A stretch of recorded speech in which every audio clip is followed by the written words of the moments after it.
তো এখন ডক্টর ইউনূস বলেন যে আপনারা প্রাণ খুলে সমালোচনা করুন, কিন্তু আমি কান খুলে শুনবো না। কান খুলে যদি শুনতেন, আসিফ মাহমুদ সজীব ভুইয়া এখন পর্যন্ত কিভাবে থাকে স্থানীয় সরকার মন্ত্রণালয়ে, সরওয়ার ফারুকি কিভাবে সংস্কৃতি মন্ত্রণালয়ে এখনো উপদেষ্টা হিসাবে থাকে, কান খুলে যদি শুনতেন আমাদের রিজওয়ানা হাসানের পিএস মারুফ এখনো কিভাবে পিএস হিসাবে থাকে, যে কিনা সাজ্জাদ হাসানের পিএস ছিল, যে কিনা তোফাজ্জল হোসেন মিয়া প্রিন্সিপাল সেক্রেটারি পিএস ছিল, যে কিনা হাসিনার সময়ে নরসিংদীর ডিসি ছিল, সে এখনো ইয়ার আছে। আপনি প্রধান উপদেষ্টা, আপনি বাংলাদেশের প্রধান নির্বাহী, আপনার অফিসারের কথা না শুনলে আপনি তাকে খেয়ে ফেলবেন। আসুন, তার এপিএস মাত্র ৩১২ কোটি টাকার অভিযোগ উঠেছে। হাসিনার পিয়ন জাহাঙ্গীর, পানি জাহাঙ্গীর এর বিরুদ্ধে ছিল ৪০০ কোটি টাকা। মোশাররফ ভাই, আমরা রাজনৈতিক দলের আলোচনাটি দিয়ে শেষ করব, তার আগে ছোট্ট করে একটু জানতে চাই যে আলোচনাটির মধ্যে উঠেছে উপদেষ্টাদের অপসারণ এবং বিভিন্ন মন্ত্রণালয়ে, সরকারের বিভিন্ন কমিটিতে, বিভিন্ন প্রতিষ্ঠানে ছাত্র প্রতিনিধি যাদেরকে দেওয়া হয়েছে তাদের নিয়ে নানান কথাবার্তা আছে। দুই উপদেষ্টার আপনার এপিএস এবং পার্সোনাল অফিসার নিয়ে তো কেলেঙ্কারি চলছেই। সেগুলোর ব্যাপারে আজকে শুনলাম যে দুদক তদন্ত করবে, যেটা রাশেদ খান বলছিলেন যে ওনাদের যে যুব শাখা আছে দলের, তারা গিয়ে এর মধ্যে দাবি জানিয়েছে। তার মানে হচ্ছে যে যখন কোনো একটি ঘটনা ব্যাপক হারে আলোচনা হয়, গণমাধ্যম, সামাজিক মাধ্যমে আসে, তখন কর্তৃপক্ষ বলে। কিন্তু এই উপদেষ্টাদের ব্যক্তিগত সহকারীদের এই কীর্তিকলাপ নিয়ে সরকার তো একরকম চুপচাপ, বা কোনো একটি অভিযোগ আসলে পরে আমরা সামাজিক মাধ্যমে নানা রকমের জবাব দেখি। মানে সরকারের দিক থেকে একটা স্বচ্ছতা, স্পষ্টতা, সঠিক বক্তব্য, কঠোরভাবে জিনিসগুলোকে দেখা সেভাবে কিন্তু হয় না। এবং স্থানীয় সরকার মন্ত্রণালয়ের দায়িত্বে যিনি আছেন তার ব্যাপারে আরও অনেক অভিযোগ বিভিন্ন সময় উঠেছে, কিন্তু সরকার এগুলো আমলে নিচ্ছে না কেন? দেখুন, আমি আপনার কথাটাকে সহজ করে বলি। হাসান আরিফ একজন বিশিষ্ট আইনজীবী, ওই সময়ের সবচেয়ে বড় আইনজীবীদের একজন। তো তাকে রিপ্লেস করলেন কাকে দিয়ে? আসিফ মাহমুদ সজীব ভুইয়াকে দিয়ে। কে করেছেন? প্রধান উপদেষ্টা। আমি ভাইয়ের এইসব কথার সাথে একমত নই, কারণ প্রধান উপদেষ্টার অ্যাবসোলিউট পাওয়ার, তিনি প্রধানমন্ত্রীর পাওয়ারটাই এক্সারসাইজ করেন। তার ইচ্ছার বাইরে কেউ উপদেষ্টা থাকার কোনো ব্যবস্থা নাই।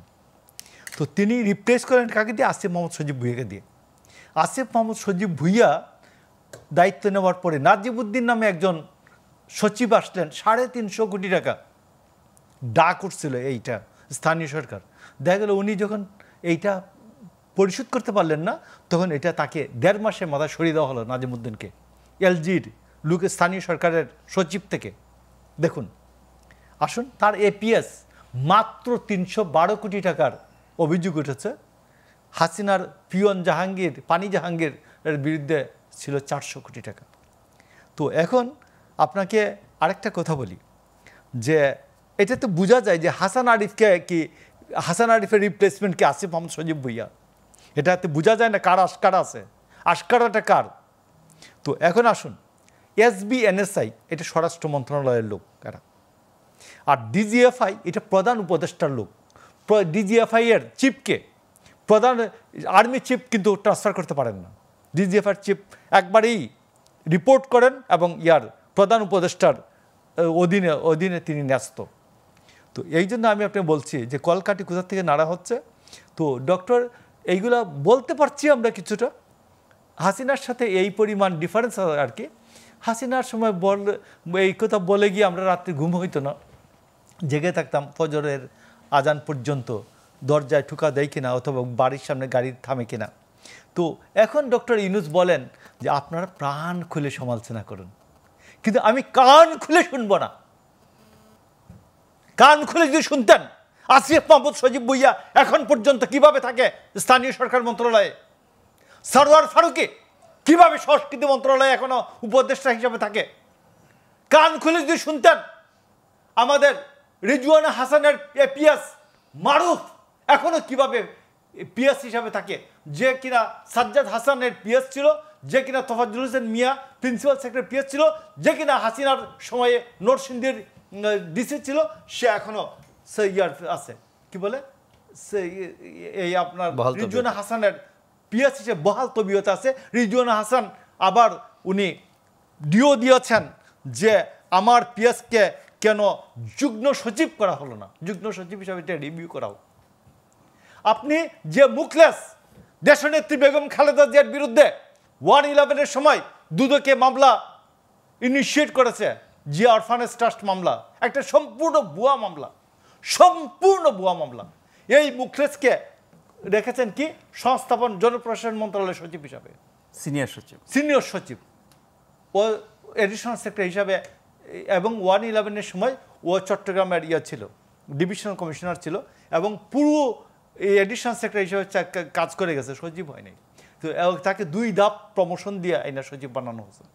তো আপনি বলেন ডক্টর ইউনূসের প্রতি আমরা প্রত্যাশা করেছিলাম একরকম, হয়েছে আরেক রকম। আলী ইমাম মজুমদার প্রথম 6 মাস তো প্রথম পুরো আওয়ামী লীগ আর সব আওয়ামী লীগারদের প্রশাসনে উনি সেট করছে। আওয়ামী লীগার উনি প্রথমেই খুঁজে এই গভর্নমেন্টে প্রথম খুঁজে সচিব হচ্ছে জামাত কিনা। জামাত হইলে ঠিক আছে বাবা তুই জামাত বসে যা, জামাতে মিলতেছে না, এরপরে বসে কে দ্বিতীয় প্রিফারেন্স হলো আওয়ামী লীগ, আওয়ামী লীগ বসে যা। এখন এই দুইটাই বলতেছে না, তাইলে বিএনপিকে প্রেফার একটা করছে না। মাইল্ড বিএনপি কিনা, mild BNP, off white BNP এইরকম যদি পাওয়া যায় তাইলে ছোটোখাটো কোনো জায়গায় এডিশনাল সেক্রেটারি হিসেবে দেওয়া যায়, সচিব হিসাবে না। এবং আপনাকে আমি বলি এই সার্ভিং আমলাতন্ত্রের সিনিয়র মোস্ট সার্ভিং পারসন, মানে আমলাতন্ত্রের জ্যেষ্ঠতম যে ব্যক্তি, তার নাম হচ্ছে শামসুল আলম। শামসুল আলম আজ থেকে 20-22 বছর আগে দেশনেত্রী বেগম খালেদা জিয়া প্রধানমন্ত্রী যখন ছিলেন তার এপিএস ছিল। এই জন্য তাকে আজ পর্যন্ত পোস্টিং দেওয়া যাবে না। এবং প্রধান উপদেষ্টা নাকি ফাইল সই করে দিয়েছেন, রাষ্ট্রপতি সই করে দিয়েছেন, তারপরে মুখলেসের ডোয়ারে তালা দিয়ে রেখে দিয়েছে। প্রধান উপদেষ্টাকে খবর দেওয়া হয়েছে, জিজ্ঞেস করা হচ্ছে, উনি বলেন যে এটা তো অফিসারদের ব্যাপার, জিও করবে, এটা তো আমি দেখি না। আরে এটা কি আপনি প্রধান উপদেষ্টা, আপনি বাংলাদেশের প্রধান নির্বাহী, আপনার অফিসারের কথা না শুনলে আপনি তাকে খেয়ে ফেলবেন? তো এইগুলো হচ্ছে আমি আপনি বলতেছি এইসব জিনিস ভাই, রাষ্ট্র এইসব জিনিসে চলে না ভাই। আমি বাইতুল মুকাররমের ইমাম সাহেব যেমন আমি প্রধানমন্ত্রী বানাবো না, তো বাইতুল মুকাররমের ইমাম সাহেব একবার বাতলো ইমানদার মানুষ। তো আজকে আমি আপনাকে বলি সর্বশেষ কথাটি, আমাদের সৌভাগ্য যে হাসিনা থেকে বাইতুল মুকাররমের ইমাম পর্যন্ত সব পলাইছে। ওই দিন যদি রাষ্ট্রপতি পলাইয়ে যেত তাহলে আমাদের কি বাংলাদেশ নামক রাষ্ট্রটির কি পরিস্থিতি হতো এক আল্লাহ মালুম।